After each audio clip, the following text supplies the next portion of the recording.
안녕하십니까. 밤의 속삭임입니다. 사람의 운명은 쉽게 바꿀 수 없는 것일까요? 오늘 들려드릴 이야기는 신내림을 거부했던 한 무당의 최후에 관한 이야기입니다. 끝까지 들어주시면 분명 소름이 돋으실 겁니다.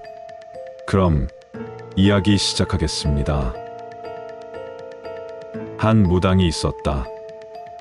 그녀는 어린 시절부터 보지 말아야 할 것들을 보고 들리지 말아야 할 소리를 들었다. 결국 어린 나이에 신내림을 받게 되었고, 이후로는 신령과 소통하며 구슬하고 사람들의 문제를 해결해 주는 삶을 살아왔다. 하지만 시간이 지날수록 그녀는 점점 지쳐갔다. 무당이라는 삶이 싫었다. 사람들은 그녀를 두려워했고 그녀가 전하는 신의 말에 의존했다. 하지만 정작 그녀 자신은 평범한 삶을 살고 싶었다. 결국 그녀는 결심했다. 신내림을 거부하고 무당으로서의 삶을 버리기로. 그녀는 신당을 정리하고 신령들을 모셨던 신물을 모두 태워버렸다. 신내림을 도와주었던 스승님은 필사적으로 말렸지만 그녀의 결심은 확고했다. 그리고 신내림을 받은 지 15년 만에 그녀는 평범한 사람으로 살기 위해 무속업을 완전히 접었다. 그러나 이상한 일들이 벌어지기 시작했다. 무당의 삶을 버린 후 그녀는 알 수 없는 두통과 환청에 시달리기 시작했다.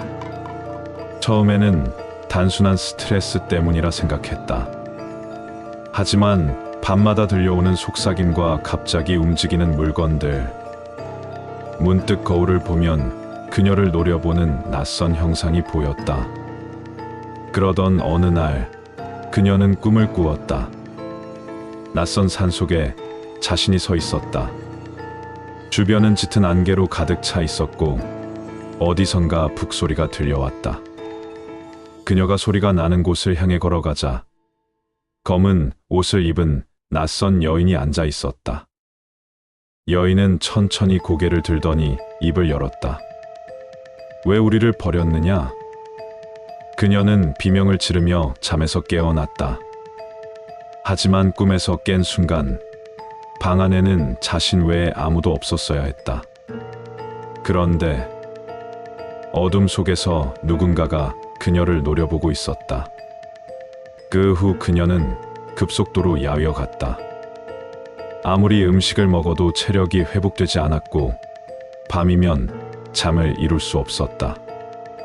그리고 신당을 정리한 지 49일째 되는 날, 그녀는 자신의 방에서 굳어버린 채 발견되었다. 그녀의 자세는 매우 기괴했다. 마치 누군가에게 질질 끌려가다 마지막 순간 몸부림이라도 치려 한 듯한 모습이었다. 눈은 크게 뜬 채 공포에 질린 표정으로 굳어 있었고 손톱은 손바닥을 파고들 정도로 움켜쥔 채였다. 그녀의 몸이 발견된 자리 주변에는 굿판에서 사용되는 흰 천 조각과 부적이 흩어져 있었다. 그리고 기이한 점은 그녀의 방문이 안쪽에서 걸려 있었는데도 방문 앞에는 진흙 묻은 발자국이 남아 있었다는 것이다. 누군가 그녀를 찾아왔던 것일까? 아니면 그들이 그녀를 다시 데려간 것일까? 영상이 마음에 드셨다면 구독과 좋아요 부탁드립니다. 영상 제작에 큰 힘이 될 수 있습니다. 다음에 또 다른 무서운 이야기로 찾아뵙겠습니다.